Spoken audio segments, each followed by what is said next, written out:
అవి అమలు చేసే వరకు కూడా వైఎస్ఆర్ కాంగ్రెస్ పార్టీ పోరాటం చేస్తుందని తెలియజేస్తూ, అబద్ధపు హామీలు ఏ హామీ అమలు చేయలేదని ప్రశ్నించిన వాళ్ళ పైన కేసులు పెట్టడం, వాళ్ళు అణచివేయడం, అంతేకాకుండా యువత డిఎస్సి అనేటువంటి మొన్న దగా డిఎస్సిని ఏ విధంగానైతే స్కామ్ చేసిందో లోకేష్ గారు కానీ కూటమి నాయకులు కానీ దాని గురించి ప్రశ్నించిన వాళ్ళ పైన కేసులు, వాళ్ళపైన దాడులు చేపట్టడం జరిగింది.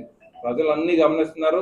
ఈరోజు మా అనకాపల్లి పట్టణంలో కొన్ని వేల మంది మేము అధికారంలో ఉన్నప్పుడు, వైఎస్ఆర్ కాంగ్రెస్ పార్టీ అధికారంలో ఉన్నప్పుడు నామినేషన్కి ఎలాగైతే ర్యాలీలో వచ్చారో అంతకు మించి జనం ఈరోజు ఈ ర్యాలీలో పాల్గొనడం జరిగింది.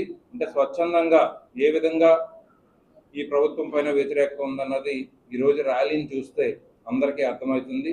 ఈ ర్యాలీని అడ్డుకోవాలని ఈ ర్యాలీ చేసి వైఎస్ఆర్ కాంగ్రెస్ పార్టీ కూటమి ప్రభుత్వం చేసిన అన్యాయాలని